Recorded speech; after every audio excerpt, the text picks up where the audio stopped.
So, hello, hi students, how are you? I hope you are enjoying, I hope you are learning something, I hope you are becoming fantastic English speaker slowly, step by step, right? So, in this sequence of learning and teaching, let's learn today's a new lesson. That is, what is our today's lesson? That is describing places and objects. People निकल रहा देख रहे हो ना, people हमने last class किया है. तो आज का describing places and objects, और ये कैसे करते हैं हम लोग, कैसे डिस्क्राइब करते हैं?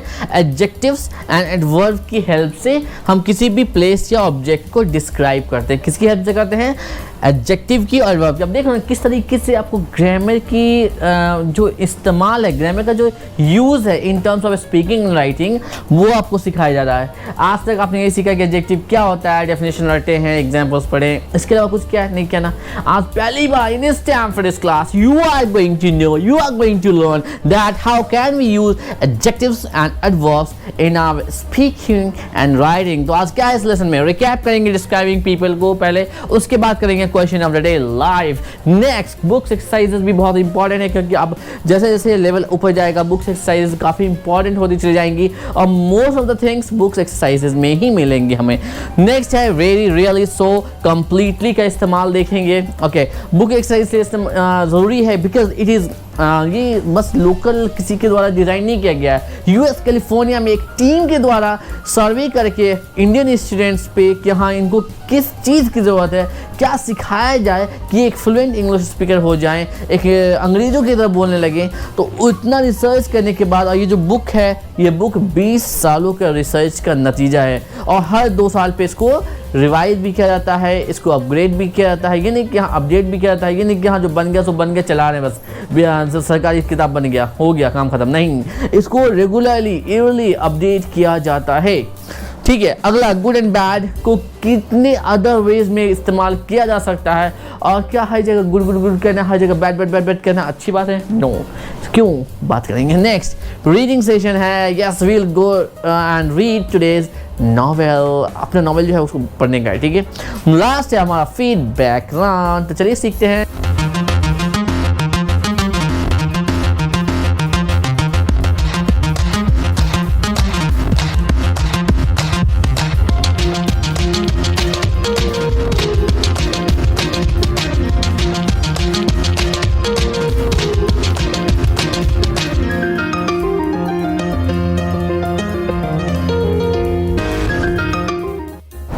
So students, first of all, we will recap that what did we learn in the last lesson describing people. So you are going to tell me answer of this question. What did you learn in the last lesson describing people? And after this question, we are going to conduct question of the day. So if you want to get the question of the day early in the morning, please text me and I'll send you the question of the day. आप मुझे early morning पूछ सकते हो, sir आज का question of the day क्या है, मैं आपको बताऊंगा व्हाट्सएप पे. Otherwise be ready for live question of the day and answer करोगे आप उस पर. Okay, I hope you understood. So recap करना ना भूलें, रिकैप बहुत ज़रूरी है डिस्क्राइबिंग पीपल का. So students, this lesson is very very important, क्योंकि अगर मान लो कि आपसे मैं पूछूं कि आपने कल एक बैग लिया था, हाउ वाज दैट बैग, वो बैग कैसा था, तो आप बोलोगे सर अच्छा था, इट वाज गुड. ये बोलोगे ना गुड. अगर मैं बोलूं कि आपने कल एक पेन भी लिया था, वो कलम कैसा था, पेन कैसा था, तो आप कहोगे सर पेन इज़ गुड. अगर मैं बोलूँगा आपने एक ड्रेस लिया था, वो ड्रेस कैसी थी, तो आपके मुँह से निकलेगा सर इट वाज गुड. तो हर बार क्या हमारा जवाब होता है अगर हम किसी भी चीज़ के बारे में पूछते हैं कि इट वाज गुड और बैड, ये बोलते हैं ना, गुड बोलते हैं, नहीं तो बैड बोलते हैं, हाँ अच्छा है या फिर बुरा है. So this is the reason we need to learn this lesson and this lesson is important. अगर मैं पूछूंगा आपका घर कैसा है, माई हाउस इज गुड. ठीक है. बोलूँ कि रूम कैसा है, माई रूम इज गुड. अच्छा, स्कूल कैसा है, school is good. Office is good. अगर मैं पूछूं कि आपका दोस्त कैसा है, ही इज़ गुड, तो हमने आपको सिखाया नहीं भैया, गुड गुड गुड नहीं करना है, बैड बैड बैड नहीं करना है, गुड बैड सिर्फ नहीं करना है, आपको अपीयरेंस एंड पर्सनैलिटी बतानी है ताकि एक इंसान का सही सही हमें अंडरस्टैंडिंग हो सके, डिस्क्रिप्शन मिल सके कि हाँ वो इंसान ऐसा है, वर्णन कहते हैं जिसको। ठीक उसी तरीके से प्लेस, ऑब्जेक्ट या फिर इवेंट का जो डिस्क्रिप्शन होता है वो डिस्क्रिप्शन देना भी हमें आना चाहिए, वरना हम हर बात में क्या कहेंगे, it is good, it is bad, it is good, it was good, it was bad, it was good, it was bad. ठीक है, बॉक्स कैसा है, इट वॉज गुड, बॉक्स बेकार है, बैड। मूवी कैसी, इट वॉज गुड, या फिर movie is bad, बस ये कहते हैं ना। लेकिन ये सही तरीका नहीं है किसी भी ऑब्जेक्ट, प्लेस या इवेंट को डिस्क्राइब करने के लिए। इसीलिए आज हम आपको सिखाने वाले हैं इस लेसन में What are we going to learn? We are going to learn this fantastic thing. तो आपको भी एक जवाब लेके आना है, Why is it important to talk correctly about object, place and event? ये क्यों ज़रूरी है कि हमें सही तरीके से बात करना आना चाहिए किसी ऑब्जेक्ट, प्लेस और इवेंट के बारे में, क्योंकि सही डिस्क्रिप्शन देंगे तो जाहिर सी बात है एक बंदा वो जो सही तरीके में, सही वे में डिस्क्राइब करे चीज़ों को, एक वो जो हर चीज़ को गुड बैड करे, किसे लोग ज़्यादा सुनना पसंद करेंगे, उसे सुनना ज़्यादा पसंद करेंगे। जाहिर सी बात है जो अच्छा एक्सप्लेन करे, ना कि उसको जो कहे हाँ अच्छा है, हाँ बुरा है, अच्छा है बुरा है, बस खाना कैसा था, अच्छा था खाना। और एक वो सोचो, अगर मैं आऊँ एक पार्ट, अगर मेरे पास आपके पास दो लोग आए शादी से, आप किसी होटल में जाना चाहते हो और खाना खाने के लिए, तो आप दो लोगों से बात करो, एक से पूछो खाना कैसा था होटल का, इट वॉज गुड, कुछ अच्छा नहीं था, समथिंग वॉज नॉट गुड और बैड, समथिंग वॉज बैड, कुछ चीज़ें बुरी थी but it was good.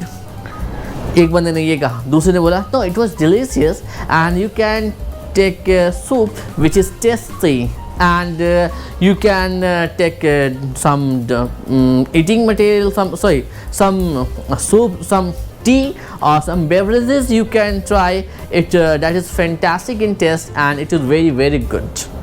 Okay, and I really appreciate the way they treat you. ठीक है, इतना सारा एक्सप्लेन किया, इतने सारे वर्ड्स का इस्तेमाल करके आपको तब डिसीजन लेने में आसानी होगी कि हाँ उस होटल में जाना चाहिए या नहीं जाना चाहिए। ठीक है, हाँ टेस्ट तो ठीक था बट इट वाज ऑकवर्ड। ठीक है, अब आपको क्लियर है। और दूसरा बंदा बोले no it was good but not bad, तो जाहिर है जो टेस्ट के बारे में बात कर रहा है, जो कलर के बाद बात कर रहा है, जो एक्सप्लेन कर रहा है, चीज़ों को वर्णन कर रहा है अच्छे से, उसकी तरफ आपको ज़्यादा समझ में आएगा बात। तो अब देखिए कैसे ऑब्जेक्ट को डिस्क्राइब करते हैं। अगर हमें किसी भी ऑब्जेक्ट को डिस्क्राइब करना है तो उसको डिस्क्राइब करते हैं कलर की मदद से, कि कलर कैसा था, साइज़ कैसा था, शेप आकार कैसा था, टेक्सचर मतलब रफ था, सॉफ्ट था, ऑब्जेक्ट कैसा है। दूसरा टेस्ट, अगर खाने की चीज़ है तो उस ऑब्जेक्ट में अगर खाने की चीज़ है तो बताएंगे कि टेस्ट कैसा था, मीठा था, स्वीट था, सार खट्टा था या फिर बीटे कड़वा था, कैसा था। अगला, अगर उससे आवाज़ ऑब्जेक्ट से निकल सकती है तो आवाज़ कैसी थी, सॉफ्ट आवाज़ थी, हार्ड आवाज़ थी या फिर लाउडर था, मतलब जिस तरीके। तो मिनिमम हम अगर किसी ऑब्जेक्ट के बारे में डिस्क्रिप्शन दे रहे हैं तो कलर पता होना चाहिए, कलर डिस्क्राइब में डालेंगे कि कलर कैसा था, साइज़ क्या था, शेप कैसा था मतलब आकार कैसा है, टेक्सचर कैसा है मतलब सॉफ्ट है, हार्ड है, कैसा है, टेस्ट है। मान लो कि आपको केक को डिस्क्राइब करना है, केक कैसा था, in the party how was the cake, so कहेंगे it was of chocolate colour and the size was not big size but it was good enough for us. Next shape, it was of round shape और square shape बताएंगे। Texture कैसा था, soft था, it was so soft I just touch and it melt in my tongue, just touch किया और melt हो गया मेरी ज़ुबान पे। अगला टेक्सचर बता दिया। टेस्ट बताएंगे, it was so delicious and it was like little bit orange taste और it was sweet but with an orange flavour. ठीक है, तो ये टेस्ट में बताएंगे। साउंड का इसमें काम नहीं है। ठीक है, तो इस कैटेगरी में अगर केक की बात हो रही तो उसमें साउंड छोड़कर बाकी हर तरीके से देख लो ना, आप एक्सप्लेन करोगे तो इस तरीके से एक्सप्लेन करोगे, और या फिर ये बोलोगे केक वॉज गुड या केक वॉज नॉट गुड या फिर cake was bad, cake was good bad, ऐसा एक्सप्लेन करना ज़्यादा बेहतर है। या फिर colour, shape, size, texture, taste, sound से एक्सप्लेन करना ज़्यादा बेहतर है। देखो ना किस तरीके से एक्सप्लेन किया गया है, एक्सरसाइज है बुक में, हम बात करेंगे उस पर। उसके बाद इनके अलावा हमारे पास कुछ, ये तो हमारे क्या हो गए, एडजेक्टिव्स हो गए। अब इसमें एडवर्ब की एंट्री होती है। मान लो कि हम अगर फॉर्मली बात कर रहे हैं, अगर हम फॉर्मल सिचुएशन में फॉर्मली बात कर रहे हैं तो हम वेरी का इस्तेमाल करेंगे फॉर्मल सिचुएशन में, और इनफॉर्मल सिचुएशन में सो का इस्तेमाल करेंगे। आप देखोगे जब दोस्तों के साथ बात करते हैं तो क्या कहते हैं, it was so handsome, it was so sweet, so sweet कहते हैं क्योंकि हम दोस्तों से बात कर रहे हैं। अगर ऑफिस में it was very good, it was very delicious, ठीक है। तो हम क्या करेंगे, वेरी या सो का इस्तेमाल कर सकते हैं डिग्री दिखाने के लिए, कोई चीज़ कितने लेवल पे अच्छी या बुरी थी। रियली का इस्तेमाल आप करते हैं जब हमें ये यकीन दिलाना, कसम से, जैसे हिंदी बोलते हैं कसम से बहुत प्यारा है, ठीक है, कसम से बहुत प्यारी मूवी है, तो कसम से जो बोलते हैं हिंदी में उसको इंग्लिश में बोलेंगे it was really a fantastic movie, it was really a fantastic movie, it was really sweet to eat, ठीक है, रियली स्वीट। अब अगली चीज़ कंप्लीटली, जब हमें पूरा बताना है तो हम कहेंगे कंप्लीटली, जब टोटल चीज़ की बात हो रही है। जैसे कि अगर बात करें टेक्सचर की, बहुत ही ज़्यादा सॉफ्ट कपड़ा कोई हमारे हाथ में लग गया तो क्या बोलेंगे, it was completely soft texture, it was completely soft texture and it was fantastic to use as a shawl, ठीक है, शॉल के रूप में इस्तेमाल करने में बड़ा मजा आएगा।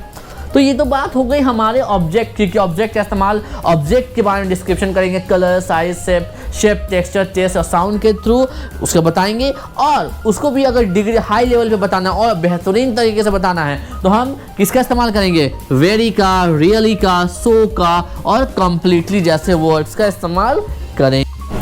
सो स्टूडेंट्स, आज ऑब्जेक्ट से बात करने से पहले एक बात और कर लें, आज रीडिंग सेशन है। बहुत से बच्चे ये सोचेंगे सर बार बार रीडिंग मज़ा नहीं आ रहा, या सर नहीं पढ़ने का, ये वो दिस दैट।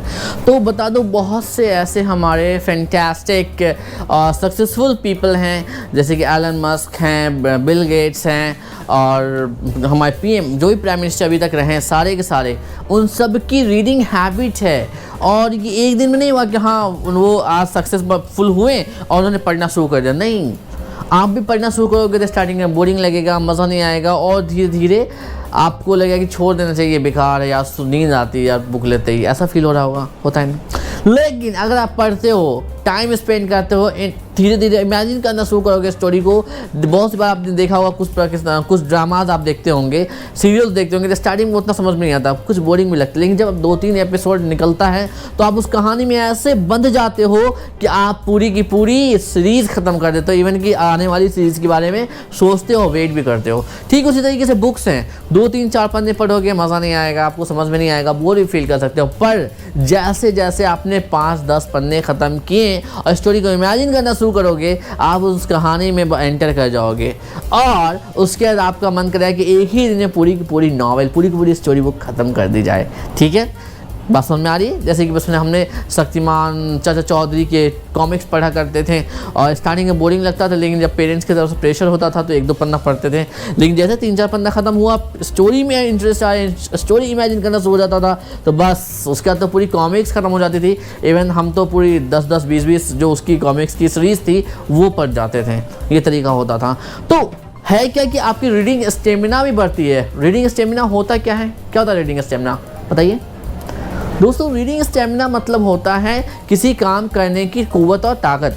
मान लीजिए कि आज आप अभी आपके अंदर ताकत है, आपने कभी एग्जाम टाइम में देखा होगा, अभी आपको बोला जाए 1 पन्ना लिखने के लिए बड़ी मुश्किल से लिखोगे, लेकिन अगर असाइनमेंट मिल जाए, ठीक है, तो स्टार्टिंग में क्या करोगे, 1 पन्ना लिखाएगा एक दिन, दूसरे दिन आप 2 पन्ना लिख लोगे, तीसरे दिन आप 4 पन्ना लिख लोगे, उसके बाद 8 पन्ना पूरे एक दिन में लिख लोगे। तो धीरे धीरे क्या होता है, अगर आप कोई काम बार बार रेगुलरली करते हो तो आपकी कैपेसिटी, आपके स्टेमिना भी बढ़ती जाती है। जिम में जो लोग जिम करने जाते हैं, स्टार्टिंग में जाते हैं, आधे घंटे में थक के आ जाते हैं, लेकिन जैसे जैसे वक्त देते हैं, 1-2-3-4 महीने के बाद क्या होता है, डेली का 3-3 घंटा, 4-4 घंटा मार के आते हैं और फिर भी कहते हैं अरे यार 1-2 घंटे और कर लेता, टाइम होता तो, वरना अभी तो जाना है कुछ काम से। ठीक है, तो क्या होता है, उनके स्टेमिना बढ़ जाता है। ठीक उसी तरीके से रीडिंग है, अगर आप रीडिंग करोगे तो धीरे धीरे आपकी रीडिंग कैपेसिटी भी बढ़ेगी। कई बार ऐसा होगा जब बहुत अच्छे आप रीडर हो जाओगे तो ये होगा कि आप एक बार पैराग्राफ को देखोगे 2 मिनट के लिए, आपको स्टोरी समझ में आ जाएगी, हाँ ये इसमें लिखा हुआ है। ठीक है, एज अ रोबोट आप स्कैन करने लगोगे। तो ये रीडिंग स्टैमिना डेवलप होता है रीडिंग करने से, टाइम देने से, वक्त देने से। तो चलिए देखते हैं ऑब्जेक्ट्स को किस तरीके से डिस्क्राइब कर सकते हैं। तो ऑब्जेक्ट्स को डिस्क्राइब करने के लिए इस्तेमाल होता है गुड, बैड और अदर वर्ड्स का। तो बहुत बार हमारा क्या होता है, ऑब्जेक्ट नहीं, प्लेसेस के लिए। तो कई बार अगर अब बोला जाता है कि हाँ मैदान कैसा था, फील्ड, फार्म कैसा था, फार्म वाज गुड। हम गुड क्यों बोलेंगे, हम गुड नहीं बोलेंगे, हम अच्छे वर्ड्स का इस्तेमाल करेंगे। कहेंगे द हाउस वाज स्पेशियस। अब स्पेशियस कहने से मतलब आ रहा है, समझ में आ रहा है। देखो सीधा गुड कहूँगा, हाँ द हाउस वाज गुड, घर अच्छा था। कैसे अच्छा था, किस चीज़ को लेकर अच्छा था, ये तो समझ में नहीं आया। पर अगर सामने वाले को आप बोलो द हाउस वाज स्पेशियस, तो उसको समझ में आएगा, अच्छा बहुत बेहतरीन, बहुत ज़्यादा स्पेस था इसलिए अच्छा कहा जा रहा है। ठीक है, पॉजिटिव समझ में आया। और इसी में कोई इंसान एडवर्ब का इस्तेमाल करे तो क्या बोलेगा, वेरी स्पेशियस, मतलब कि आप समझ में आए कि हाँ बहुत ज़्यादा स्पेशियस था, दैट्स फैंटास्टिक। अगर कोई कहे really spacious house, you have a really spacious house, ऐसा लगे नहीं सच में ऐसा अच्छा लग रहा है कि नहीं, कसम से वाली बात आ रही है। तो फीलिंग और ज़्यादा तगड़ी हो गई, अंडरस्टैंडिंग क्लियर है कि स्पेशियस की बात हो रही है। अगली चीज़ बैड के लिए। बैड के लिए है कि कोई कहे कि आपका क्या कहते हैं ऑफिस कैसा है, योर ऑफिस इज बैड। अब बंदा सोचेगा यार बैड क्यों बोला ये बंदा, क्या ऐसा बुरा देख लिया इसने। पर अगर वहाँ पे कोई बोले योर ऑफिस वॉज मेसी, मतलब कि हर चीज़ ऐसे वैसे, मतलब कि आयरन वे में नहीं है, इसलिए बोला जा रहा है जब मेसी बोलेगा। अगर कोई बोले योर ऑफिस वॉज डर्टी, तो अब समझ आएगा हाँ ऑफिस गंदा था, गंदगी थी, इसलिए भाई साहब बुरा लग रहा है, बुरा कह रहे हैं। ठीक है, बैड कहने से समझ में नहीं आएगा सामने वाले को कि आखिर कहना क्या चाहते हो भाई, प्रॉब्लम क्या हुई। लेकिन अगर आप इन डिस्क्रिप्टिव वर्ड्स का इस्तेमाल करोगे तो बातें क्लियर होंगी। द हाउस इज़ नॉइजी, मतलब बंदे को प्रॉब्लम हुई है, नॉइज़ बहुत ज़्यादा था इसलिए ये उस घर की बुराई कर रहा है या बुरा कह रहा है। लेकिन अगर सीधा बैड बोलोगे, गुड बोलोगे तो चीज़ क्लियर नहीं है, सिनेरियो क्लियर नहीं है सामने वाले को। इसीलिए डिस्क्रिप्शन लेसन है, इसीलिए हमारे पार्ट्स ऑफ स्पीच में हमें एडजेक्टिव और एडवर्ब पढ़ाया जाता है ताकि आप चीज़ों को अच्छे से डिस्क्राइब कर सको। And a good speaker and writer always describe things, object and places in a better way. बहुत अच्छे, आप जो नॉवेल पढ़ रहे हो इंटरमीडिएट लेवल में, मुझे उम्मीद है कि पढ़ रहे हो आप, उसमें देखो आप क्या उसमें हर जगह गुड लिखा हुआ है, बैड लिखा हुआ है, नहीं लिखा होगा। हम लोग अक्सर गलती करते हैं, मिसयूज़ करते हैं गुड बैड का, हर बात पे गुड, हर बात पे बैड मार देते हैं, गलत बात है। सही तरीका ये है कि आप गुड बैड करने की जगह इन डिस्क्रिप्टिव वर्ड्स, एडजेक्टिव, एडवर्ब्स का इस्तेमाल करो और एक बेटर, आप अपनी नॉवेल खोलो, मूवीज़ देखो, जो मूवीज़ आप देख रहे हो उसमें देखो कि अक्सर कोई कहता है, कैरेक्टर क्या कहता है, you are a good person, good कहता है, नहीं कहता है you are a gentleman, gentleman का इस्तेमाल होता है। You are a kind person, kind का इस्तेमाल होता है। देख लो ना किस तरीके से वो एडजेक्टिव और एडवर्ब का इस्तेमाल करते हैं मूवीज़ के अंदर में, नॉवेल्स के अंदर में, स्टोरीज बुक्स के अंदर में। तो हमें क्या करना है, हमें गुड नहीं इस्तेमाल करना, हमें स्पेशियस, क्लीन, क्वाइट, ब्यूटीफुल का इस्तेमाल करना है अपने रीडिंग एंड राइटिंग में। मेसी, डर्टी, क्राउडेड, डार्क का इस्तेमाल करना है ये बताने के लिए कि चीज़ें बुरी थी, अच्छी नहीं थी। Empty, loss, noisy, modern. अब कोई कहे योर हाउस योर मीन्स हाँ योर लैम्प इज़, मान लो कि कोई कहे your lamp is modern, your lamp is good, तो लैम्प अच्छा है, कैसे अच्छा है, but it is very modern lamp, it is very modern lamp. अगर मॉडर्न लैम्प कह देंगे तो अच्छा आधुनिक लग रहा है, नया नया सा लग रहा है। अगर कहेंगे इट्स रियली मॉडर्न तो क्या लगेगा, अरे यार बहुत अच्छा तारीफ किया इसने। ठीक है, एक बंदा मान लो कहे कि you have a good bike, good bike का है, और कोई दूसरा बंदा क्या है you have a modern bike, मतलब कि आधुनिक बाइक है। अगला कहे you have a really modern bike, तो कौन सा ज़्यादा अच्छा लग रहा है, थर्ड वाला, क्योंकि इसमें एडजेक्टिव और एडवर्ब दोनों का इस्तेमाल किया गया। देख रहे हैं ना किस तरीके से और बेटर वर्ड के इस्तेमाल से आपको बेटर स्पीकिंग एंड राइटिंग सिखाई जा रही है। आई होप ये concept of describing place, object and event आपको समझ में आया। So students, this is our today's lesson 64 and describing objects। नहीं, objects के साथ साथ इसमें places भी हैं, एक्चुअली ये बुक ओल्ड वाला है, इसलिए इसमें ऑब्जेक्ट्स है सिर्फ। न्यू जो अपडेशन हुई है बुक में उसमें प्लेसेस भी लिखा गया है, ठीक है। और इसमें एक साइड में आपको समझ में आ जाएगा कलर। तो एक्सप्लेन कैसे करते हैं कलर के थ्रू। कलर क्या होगा हमारे पास, कलर्स कौन कौन से होते हैं, रेड, ब्लू, ग्रीन, वाइट, बहुत सारे कलर्स होते हैं। कलर के नेम आपको पता होगा। जैसे कि अगर मैं कहूँ कि अगर आप डिस्क्राइब करो नोटबुक का, तो नोटबुक आपका ब्लैक कलर भी हो सकता है, so it is of black colour, ठीक है। अगर इसको में और डिस्क्रिप्शन चाहिए तो साइज़ का इस्तेमाल करेंगे, बिग, बड़ा, स्मॉल, छोटा, मीडियम, बीच बीच का, लार्ज, बड़ा, टॉल, लॉन्ग, थिक, थिन मतलब पतला, ह्यूज मतलब बहुत बड़ा, उसके बाद टाइनी मतलब छोटा, लिटिल मतलब बहुत छोटा सा, मैसिव मतलब बहुत भारी भारी कम, ठीक है। अब शेप, आकार की बात करेंगे। आकार कैसा है, राउंड, गोल है या रेक्टेंगुलर है, ठीक है। कैसा है भाई, या ओवल है, अंडे की तरह है, या फिर ट्रायंगुलर है, या फिर कॉनिकल है, कोन वाला, आइसक्रीम का कोन देखा है ना, ऐसा, तो ये कॉनिकल हो गया, ठीक है। अब अगली चीज़ क्या है हमारी, टेक्सचर है। मैंने टेक्सचर की बात कर रहा था। रफ़ हो सकता है, जैसे कि अगर मैं बोलूँ कि आपका जो प्लास्टिक के वाला मकान होता है वो कैसा होता है, रफ़ होता है टेक्सचर। पेड़ की अगर पेड़ टहनियाँ बोलूँ तो वो कैसा होगा, रफ़ होगा। स्मूथ क्या होगा, स्मूथ होता है जैसे कि हमारे बाल बड़े स्मूथ होते हैं कभी कभी। सॉफ्ट क्या होते हैं, हमारे गाल चिक्स सॉफ्ट होते हैं। और अगर मैं बोलूँ कि रोटियाँ कैसे होती हैं तो वो सॉफ्ट होती हैं चपातीस। उसके बाद हम अगर बात करें किस चीज़ की बात करें, अगर हम आगे बात करें इस चीज़ की, क्या कहते हैं, आपके नोटबुक के पेज की। नोटबुक का पेज कैसा होता है, वो एकदम सॉफ्ट होता है, ठीक है। हार्ड क्या होता है, मोबाइल फ़ोन का कवर एकदम हार्ड सा कवर होता है। शार्प, अगर नाइफ़ की बात करो, हाउ इज़ योर नाइफ़, अगर बोलोगे कि नाइफ़ इज़ गुड तो अच्छी बात होगी ना, बोलोगे नाइफ़ इज़ शार्प मतलब बहुत तेज़ नाइफ़ है, इतना संभाल कर काम करना वरना हाथ कट जाएगा, है कि नहीं। अब बात करते हैं टेस्ट की। टेस्ट के थ्रू करते हैं। टेस्ट कैसा है, तो टेस्ट खट्टा होगा, सार होगा। टेस्ट खट्टा के लिए सावर का इस्तेमाल करेंगे, मीठा के लिए स्वीट के लिए इस्तेमाल करेंगे। अब देखिए स्वीट टेस्ट, साउंड, अगर किसी चीज़ की साउंड का पता करना है, कैसा सॉन्ग कैसा है, song is loud, soft sound है, मेलोडियस मतलब बहुत मीठा मीठा लगता है। जैसे कि रोमांटिक मूवीज़ मेलोडियस होती है। डिफाइनिंग मतलब बहुत विरोधाभास है, जैसे कि कोई अगर होता है ना लड़ने वाला वॉर वाला जो सॉन्ग होता है जिसमें लगे कि लड़ाई हो रही है, वैसे वाली डिफाइनिंग। अगली चीज़ देखते हैं। अगली चीज़ हम लोग समझते हैं एक चीज़ कि आखिर इन एडजेक्टिव वेरी, सो, रियली, कम्प्लीटली की हमें ज़रूरत ही क्यों पड़ी। वेरी, सो, रियली, कम्प्लीटली की ज़रूरत क्यों पड़ी। मान लो कि आपके पास 4 चीज़ें रखी हुई हैं। मान लो रसगुल्ला रखा हुआ है, ठीक है, आम रखा हुआ है, और एक और चीज़ ले लेते हैं, रसगुल्ला है, आम है और बिस्किट है, चॉकलेट है। रसगुल्ला है, चॉकलेट है और आम रखा हुआ है। और तीनों चीज़ के लिए अगर मैं बोलूँ कि कैसा है तो आप क्या बोलोगे, it is sweet. Mango it's sweet, rasgulla it's sweet, उसके बाद केक की कहूँ इट्स स्वीट।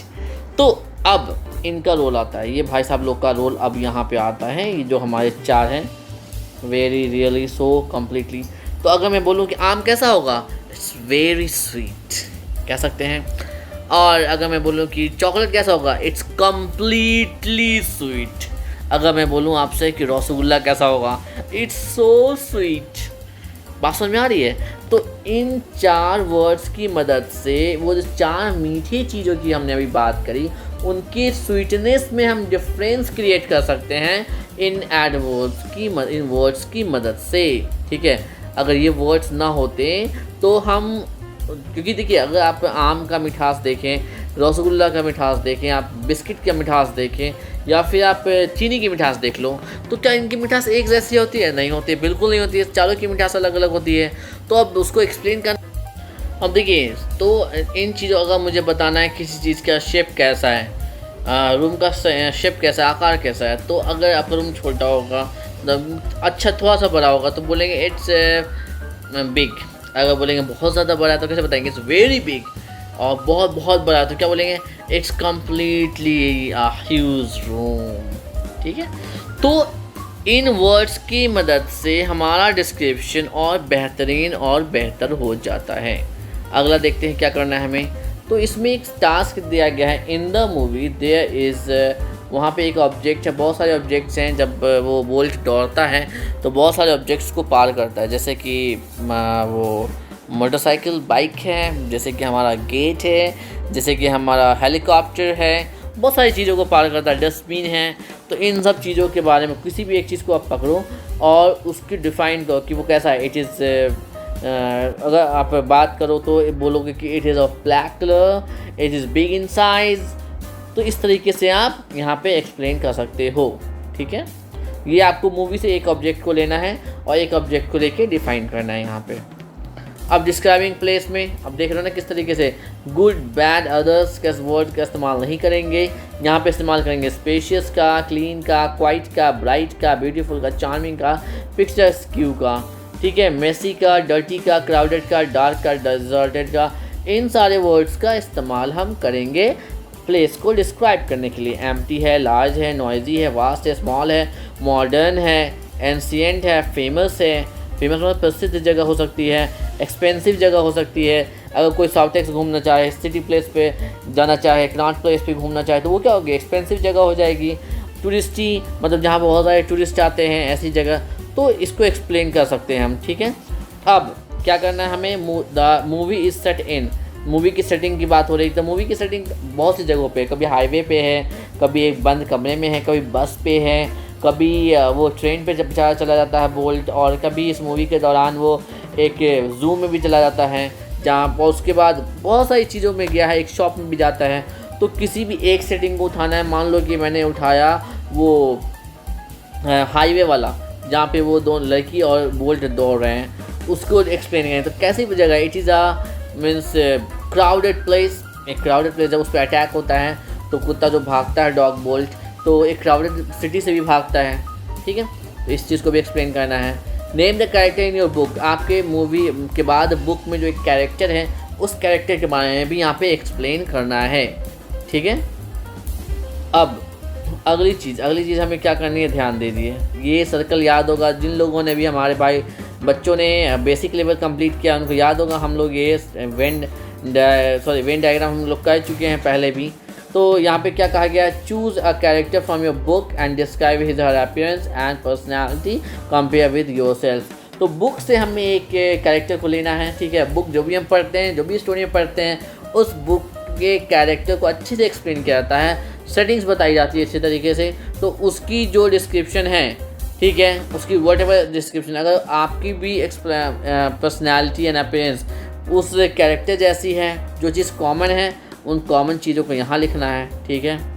जो चीज़ उस कैरेक्टर में अलग है आपसे, उसको यहाँ लिखना है। जो चीज़ आप में उस कैरेक्टर से अलग है उसको यहाँ लिखना है। मान लो कि वो कैरेक्टर और आप दोनों ही बहुत जेंटल पर्सन हो, तो आप जेंटल को बीच में लिखोगे, ठीक है, जेंटल को बीच में लिखोगे। अगर वो भी एक लड़की है वाला अपीयरेंस है, आपका भी लड़की वाला अपीयरेंस है, तो यहाँ लिखोगे। मान लो कि वो थोड़ा सा क्रूएल है या फिर रूड है, आप रूड नहीं हो तो आप रूड यहाँ लिखोगे, अपने लिए लिखोगे आई एम पोलाइट पर्सन, ठीक है। अगली चीज़ माय न्यू वर्ड। आज रीडिंग के दौरान, आज रीडिंग सेशन था, तो क्या आपने कोई नया वर्ड सीखा ही होगा। उस एक वर्ड को यहाँ लिखना है और उस वर्ड को एक सेंटेंस में बनाकर यहाँ पे लिख देना है या फिर अपनी नोटबुक में नोट डाउन करना है। आई होप क्लियर है। अगला लेसन हम सीखने वाले हैं लर्निंग टू लर्न। इससे पहले देखते हैं और भी कुछ वर्ड्स के बारे में जिन्हें हम डिफरेंट वे में इस्तेमाल कर सकते हैं, क्योंकि गुड बैड ही तो नहीं है। हम लोग एक वर्ड और है बहुत ज़्यादा इस्तेमाल करते, जो है नाइस।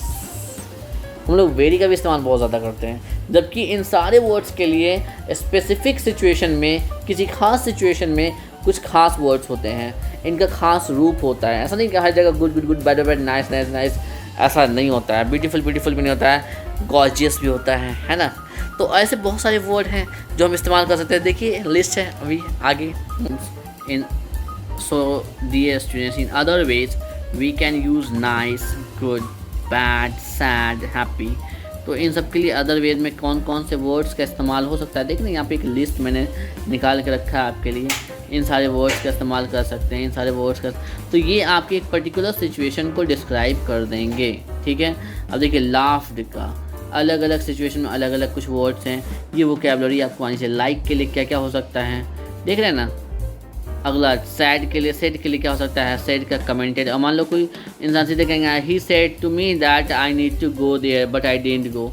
ठीक है, तो कोई किसी को कुछ कह रहा है तो हो सकता है वो कमेंट कर रहा हो, ताना मार रहा हो, रिप्लाई जवाब दे रहा होगा, रिमार्क कर रहा हो, डिक्लेयरिंग सजेशन दे रहा होगा। तो देख रहे हैं ये सारी चीज़ें आपको अलग अलग, अब देखिए बी के लिए ये सारे वर्ड्स इस्तेमाल हो सकते हैं, इनको नोट डाउन कर लीजिए अपने कॉपी में। लिटिल के लिए ये सारे वर्ड्स हैं, लिटिल के लिए स्मॉल हो सकता है, टाइनी हो सकता है, वी हो सकता है, अलग अलग वर्ड्स हैं, अलग अलग चीज़ हैं, अलग सिचुएशन में अलग अलग हैं। ठीक है, अब देखिए यहाँ रैन के लिए अलग अलग से सिचुएशन है, रेज्ड है, वॉक्ड के लिए, प्रीटी के लिए, लुक्ड के लिए, स्केयर्ड के लिए, ये सारे वर्ड्स हैं। चलिए आप तो सारे करो ना करो लेकिन कुछ के ज़रूर कर लेना, जैसे कि नाइस के कर लेना, गुड बैड के कर लेना, हैप्पी के कर लेना। ठीक है, और लिटिल के कर लेना, क्योंकि little happy sad good bad, या एक काम करो ऊपर वाला जो 5 है ये तो बिल्कुल कर ही लेना। ये 5 वर्ड्स का हम लोग बहुत ज़्यादा इस्तेमाल करते हैं और क्या करते हैं अक्सर एक ही वर्ड्स। तो इट्स माई हम्बल रिक्वेस्ट कि आप बाकी लिस्ट को याद करो ना करो, इस्तेमाल करो ना करो, लेकिन ये जो लिस्ट है 1 2 3 4 5 ये प्लीज़ आप पूरा कर लेना। आई होप क्लियर है ये चीज़ें आप।